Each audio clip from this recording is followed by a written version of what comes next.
घरेलू बाजार में। शुरुआत सोने के दाम से करेंगे। गोल्ड में कॉमिक्स पर $5,050 के डॉलर के इर्द गिर्द के नजदीक के लेवल्स हैं।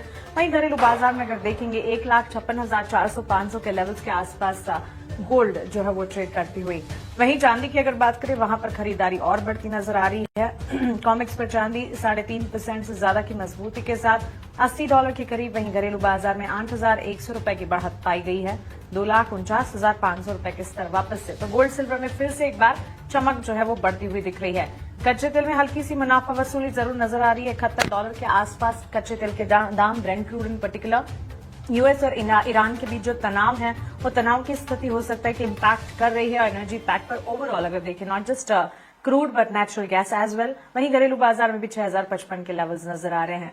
सभी बेस मेटल्स काउंटर्स की मांग बरकरार है। हम देख रहे हैं मजबूती, मोमेंटम बेस कामकाज एटलीस्ट कहना चाहिए, इफ नॉट तेजी। लेकिन बेस मेटल की चाल जिंक, एल्यूमिनियम, निकल, कॉपर, तमाम मेटल और लेड करीब आधे % से 1% तक के गेंस तो दिखा रहे हैं। तो चलिए, ये स्थिति है इस वक्त नॉन एग्री कमोडिटी मार्केट की।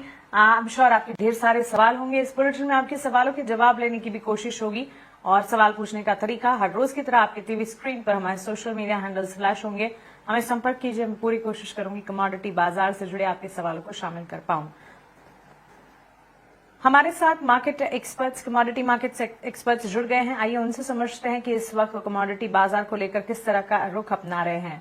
आनंद्या Banerjee, SVP and head of currency and commodity, Kotak securities हमारे साथ है। Ranisha Chinani, research head, Augment Gold हमारे साथ जुड़ेंगे। और Nitin Kedia, national security, AIJGF, all India jewellers and goldsmith federation हमारे साथ जुड़ गए हैं। आप सभी का बहुत स्वागत है 18 स्वदेश पर। अपना समय हमें देने के लिए आपका शुक्रिया।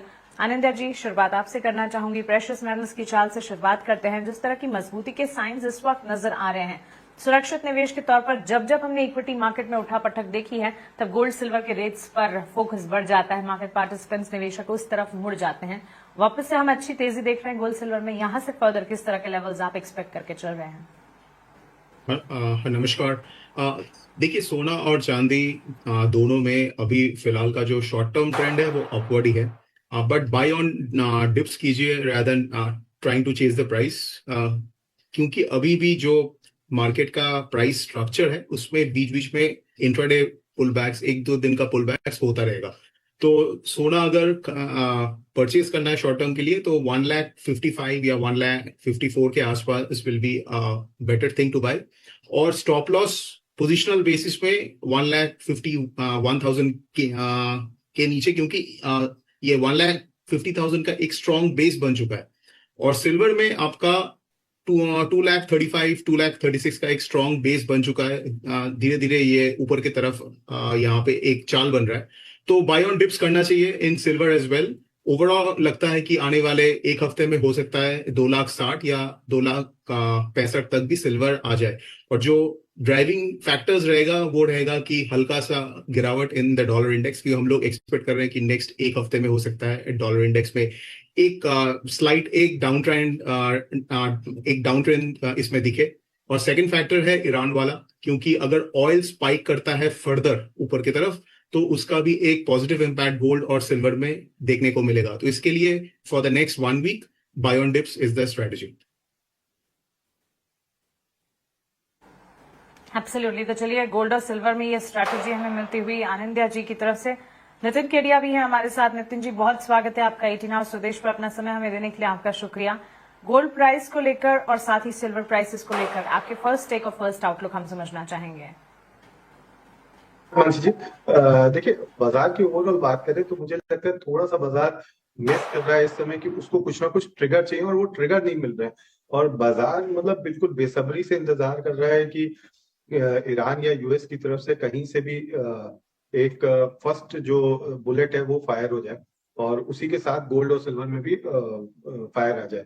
ओवरऑल अगर मैं बात करूं तो इंटरनेशनल मार्केट में गोल्ड एक रेंज में चल रहा है 4,850 नीचे में और 5,160 जो है वो ऊपर में। जब तक ये रेंज का ब्रेकआउट अपर साइड में नहीं आ जाता तब तक we are not ultra bullish and we are playing the range. और सिल्वर की जहां तक मैं बात करूं, सिल्वर ने आज जो 80 सेंट्स का एक रेजिस्टेंस था उसको ब्रेक किया है। अगर ये 2 दिन सस्टेन हो जाता है then we are looking forward for 85 and 90 kind of levels.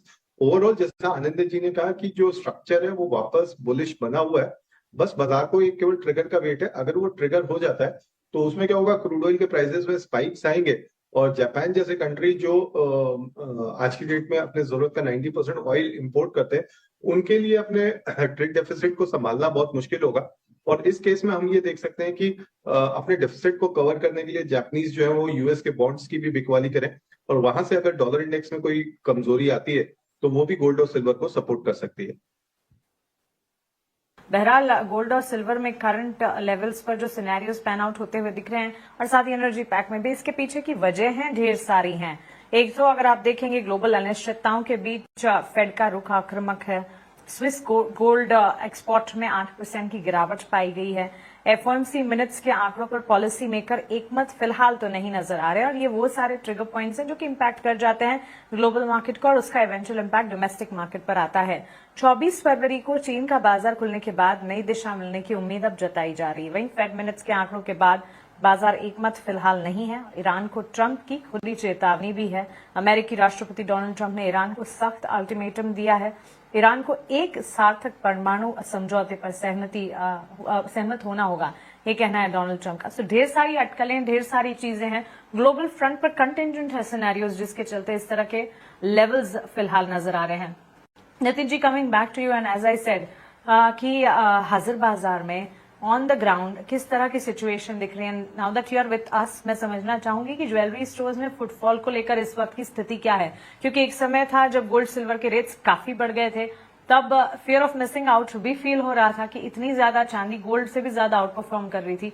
वहां से थोड़ा डाउन ट्रेंड आया, वहां से वापस से रिकवरी है। सो कस्टमर्स गोल्ड को लेकर जो निवेश करना चाहते हैं, या फिर गोल्ड तो एक सेंटिमेंटल वैल्यू भी क्रिएट करता है इंडिया में, किस तरह के सेंटिमेंट्स हैं? अच्छा, ये दिसंबर और जनवरी की बात करें तो एक इन्वेस्टमेंट डिमांड जो थी वो बनी हुई थी, और हम ये देख रहे थे इन्वेस्टमेंट डिमांड के तहत सोना चांदी में बिक्री हो रही थी ऊपर भाव पे। मतलब 4 लाख पे लोग लेने के लिए खड़े थे और आज बेचने के लिए खड़े। तो चांदी में हम ये देख रहे हैं कि अपोजिट साइड जैसे जैसे भाव बढ़ेंगे वैसे वैसे लोग इंक्वायरी कर रहे हैं। तो इंक्वायरी से साफ समझ में आ रहा है कि अगर भाव 290 3 लाख के आसपास आता है तो एक हैवी सेलिंग हमें मार्केट में देखने को मिलेगी, और शायद उसी की प्रिपरेशन जो है वो डीलर्स कर रहे हैं। लेकिन ओवरऑल अगर हम बात करें तो डिमांड कोई बहुत अच्छी नहीं बनी हुई है, और मुझे लगता है कि डिमांड के लिए प्राइसेस का ऊपर जाना बहुत जरूरी है। बिकॉज इंडिया में लास्ट अगर 2 साल के अंदर हम देखें तो हमने डिप्स में कभी भी बाइंग होते हुए नहीं देखी। हमने हमेशा ये देखा कि लोगों ने हायर हाइस के ऊपर ही बाइंग करी है। मानसी जी। एब्सोल्युटली। तो चलिए, ये फिलहाल स्थिति है ऑन ग्राउंड इस वक्त जो कि गोल्ड सिल्वर को लेकर नजर आ रही है। लेकिन क्विकली कुछ सवालात भी हमारे व्यूअर्स के जो हैं वो देख लेते हैं। और यहाँ पर अगर आप देखेंगे गोल्ड सिल्वर को लेकर तो लगातार हमारे व्यूअर्स जो हैं वो सवाल पूछ रहे हैं, लेकिन इस बीच क्योंकि इन दिनों एनर्जी पैक में और इन पर्टिकुलर बेस मेटल में कॉपर में काफी हलचल है, तो वहां पर भी सवालात है। संकल्प का सवाल है, मिस्टर बैनर्जी आपसे जानना चाहेंगे सोने में मौजूदा दाम पर स्ट्रैटेजी क्या होनी चाहिए? खैर आपने समझाया, लेकिन एक और सवाल माधव जैन का है, गोल्ड मिनी के लिए स्ट्रैटेजी क्या होनी चाहिए? देखिए, गोल्ड और सिल्वर, गोल्ड मिनी हो या गोल्ड मेन या सिल्वर का जो भी कॉन्ट्रैक्ट हो, स्ट्रेटेजी बहुत सिंपल है। जैसे मैंने बताया कि डोंट चेस प्राइसेस। जैसे अभी इंट्राडे गोल्ड में 0.5% का, ऑलमोस्ट 1% का इंक्रीज है, और सिल्वर में 4% का ऑलमोस्ट है। तो इस प्राइस में लेना सही नहीं होगा। ठीक है, ये हो सकता है कि प्राइसेस डिप ना करे और यहाँ से रैली कर जाए, इट्स ओके। जब आप ट्रेड करते हो, नॉट इन्वेस्ट, तो आप वेट कीजिए फॉर अ डिप। तो सोना में 1,54,000 के आसपास, मतलब 1,54,000 के आसपास is a good entry point, at least 1,55,000। और क्योंकि स्टॉप लॉस आपका 1,51,000 के नीचे होना पड़ेगा, वो एक प्रॉपर स्टॉप लॉस बनता है as per the main contract. Silver में सेम चीज है कि आप 2,44,000 2,45,000 के आसपास एटलीस्ट एंट्री कीजिए, क्योंकि 2,36,000 के नीचे एक प्रॉपर स्टॉप लॉस बनता है। एक ब्रेकआउट दिया है सिल्वर ने $80 के ऊपर, जैसे नितिन जी ने बताया। तो 80 के ऊपर अगर सस्टेन होता है, क्योंकि Chinese market next week open होगा, वो एक बहुत ही इंपॉर्टेंट ट्रिगर है। क्योंकि जो डिमांड हम लोग को दिखा था from China till the short shop, तो अगर वो कंटिन्यू रहता है इन द नेक्स्ट वीक, तो हो सकता है कि ये जो आपका सिल्वर है वो वापस $86 या इवन $90 तक भी एक रैली कर जाए। तो इसके लिए बाय ऑन डिप्स कीजिए और स्टॉप लॉस मेंटेन कीजिए। ठीक है आनंद जी, वैसे गोल्ड सिल्वर को लेकर यहाँ से आगे रेट्स कितना बढ़ेंगे, इसे लेकर हमारे व्यूअर्स जो हैं वो काफी एक्साइटेड रहते हैं। सागर सैनी का सवाल है सिल्वर मिनी में किस दाम पर एंट्री ली जाए, और जयश्री का सवाल है सोने में 1.5 लाख रुपए तक के दाम कब तक देखने की संभावना है। जयश्री जी, वो तो दिख गए हैं, और अच्छी मजबूती के बीच अगर 24 कैरेट सोने देखेंगे करीब 1,53,000 1,55,000 के आसपास के दाम हम देख रहे हैं। यहां से आगे के लेवल्स आनंदिया जी गोल्ड में आप क्या देख रहे हैं, because I am sure next यही रहेगा कि अच्छा 1.5 लाख तक तो पहुंच गया, यहां से आगे कब तक जाएगा, या चांदी जो है वो 2.5 लाख तक का कब तक पहुंचती दिखेगी?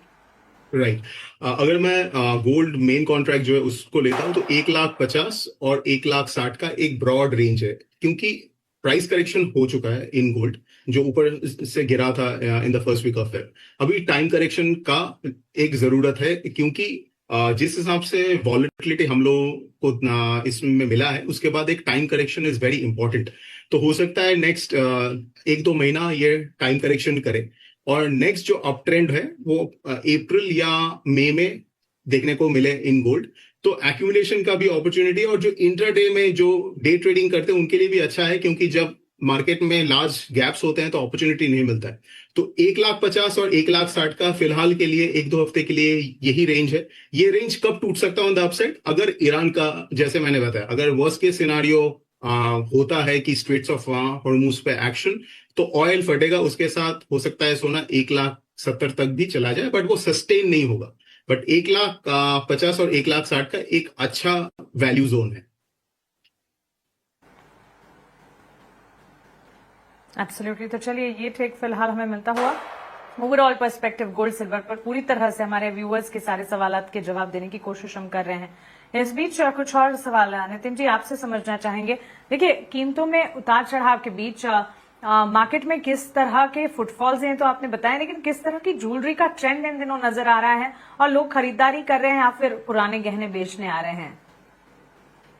देखिए, पुराने गहने तो नहीं बेचने आते, चांदी में जरूर हम देख रहे हैं जो इन्वेस्टमेंट के लिहाज से ली गई है उसके लिए वेट कर रहे हैं। बट अब जो है जैसे शादियों में पहले होता था कि लगभग 100 ग्राम 125 ग्राम एक मिडिल क्लास फैमिली जो होती थी वो देती थी, वो अब घट के 27 ग्राम 28 ग्राम आ गई है। मतलब अगर मिडिल क्लास की बात करें तो अभी भी जो उनका बजट रहता है गोल्ड को लेके, क्योंकि पूरी मैरिज का जो बजट है वो 12 लाख है, उसमें से 25% गोल्ड होता है, तो 3-3.5 लाख रुपए का गोल्ड देते हैं। तो 3-3.5 लाख रुपए का जब आप गोल्ड देते हो तो मैक्सिमम 27 ग्राम 28 ग्राम आ सकता है लोअर कैरेट्स में। तो जनरली हम देख रहे हैं 20 कैरेट 18 कैरेट के आसपास की जो बाइंग है वो हमें देखने को मिल रही है, और लाइट वेट जो ज्वेलरी है वो ज्यादा बिक रही है इस समय। मानसी जी, एब्सोल्युटली लाइट वेट ज्वेलरी है, और इस पर ज्यादा डिमांड जो है वो मिलता हुआ, इनफैक्ट ये ट्रेंड होता भी चला आया है। और यूथ को लेकर अगर बात करें, युवा इस वक्त किस तरह की गोल्ड पसंद कर रहे हैं, एक डेटा आया है, ये कहता है कि युवाओं का रुझान फिजिकल से आगे बढ़कर डिजिटल गोल्ड की तरफ जाता हुआ दिखा है।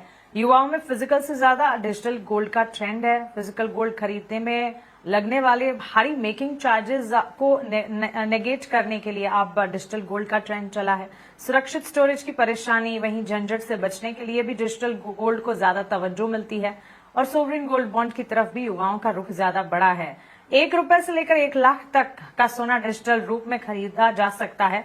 वहीं डिजिटल गोल्ड में न तो रखने की चिंता है और न ही ज्यादा खर्च है। तो ये सारे के सारे पैरामीटर्स हैं जिसके चलते आज का युवा, आज का यूथ जो है वो डिजिटल गोल्ड पर ज्यादा फोकस कर रहा है।